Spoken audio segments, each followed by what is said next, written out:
Episode 11, The Night That Vanished.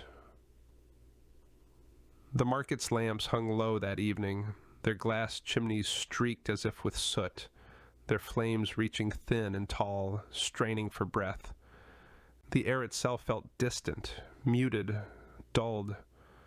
Liora walked beside Elias with her arms folded tight, though the night was not cold.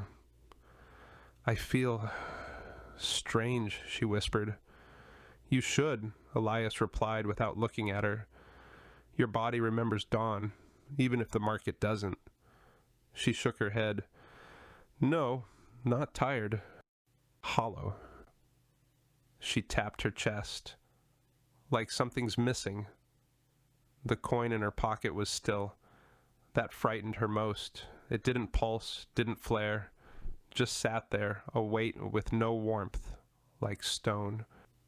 They passed into a quarter lined with shelves, each one stacked not with wares, but with sealed glass jars.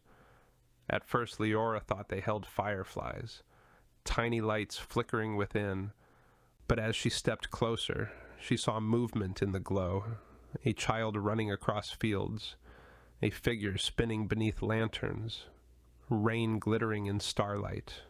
"Dreams," Elias muttered, his mouth grim. The vendor, a man with narrow cheeks and black tattoos spiraling up his throat, looked up from polishing a jar. His voice was smooth as poured oil. "Choose one," he said to Liora. "First dream is always the sweetest." Liora hesitated, but her feet betrayed her. She leaned toward the shelves, drawn by the soft glow inside the glass. One jar sang faintly when her breath touched it. She peered closer. Inside, a girl who looked very much like her, barefoot, hair plastered to her cheeks with rain, laughed as she twirled in puddles. The sound of it rang in Leora's ribs, though her ears did not hear. Her heart stumbled. "That one!" But even as she pointed, the glow dimmed. The jar flickered once, then went dark. The glass was empty. She blinked. "Wait, where did it go?" The vendor frowned, tapped the wax seal. "Strange." That was fresh. He lifted the jar to his eye, peering through at her, his mouth curved, sharp and amused. "Ah, I see." "What?" Elias demanded. The vendor set the jar down. "She's already paid." "Haven't you, little wanderer?" Liora froze. Elias stiffened. "What did you give?" Her throat worked. "The coin. At the Waycross. It answered for me." The vendor clucked his tongue as if at a careless child. "Then the dream is gone? Not erased. Traded. The market doesn't waste." He leaned closer, breath smelling faintly of burnt wax. "Dreams without dreamers become inventory. Someone else will live it now." Her stomach twisted. Someone else? Oh yes, he tapped the empty jar with his long nail. The sound rang hollow. "One night, years from now, perhaps, you'll see it. A stranger will laugh in rain that should have been yours, and you'll wonder why the sight breaks your heart." She stumbled back, shaking her head. "That isn't fair." The vendor's smile deepened. "Fairness is a dream too, child. One already sold 1,000 times." The market seemed to lean closer, listening. Lanterns swayed, shadows shifted.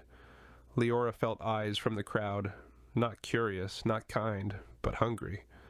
The vendor's words had marked her. A customer with a missing night. Loss was blood in the water. Elias gripped her arm. "Don't linger." But she couldn't move. She pressed her palm to the glass, hoping for warmth, for some sign the dream still belonged to her. Nothing. The jar was cold, and somewhere in the cold she felt the shape of absence, like a tooth missing from her mouth, her tongue searching the gap again and again. "What did I lose?" she whispered. The vendor's eyes glittered. "Not what?" When? A night that belonged to you. Perhaps laughter. Perhaps love. Perhaps nothing more than rain on stone. But now it will never be yours. The coin in her pocket stirred faintly, a single pulse, as though pleased with itself. Liora jerked her hand away as if burned. "It bargained for me," she said hoarsely. "I never—" "That is its purpose," the vendor interrupted. "Tokens do not wait for your consent. They speak the market's language. Faster than you can." Elias tugged her sharply, pulling her into the current of the crowd. "We're leaving."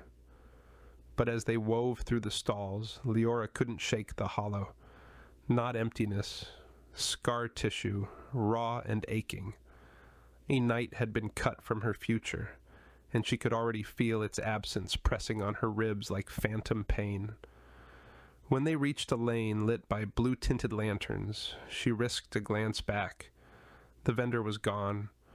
Only rows of jars remained, glowing faintly, breathing like the dreams inside were alive. Elias walked in silence. His jaw was hard, his knuckles white where his fist clenched the hilt of his blade. Finally he said, "This is how it begins.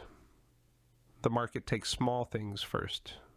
Nights, futures, and once you're hollowed enough, the collector steps in." She swallowed. "But I didn't choose." "Choice isn't protection," Elias said bitterly. "Not here." The market rustled with voices. Children's laughter rose and fell. Somewhere a bell rang, faint and sweet. For a moment she imagined she heard her own voice woven in the sound, whispering, "I almost remember." And she realized with a chill that it wasn't memory she mourned. It was possibility. A night that would never be hers.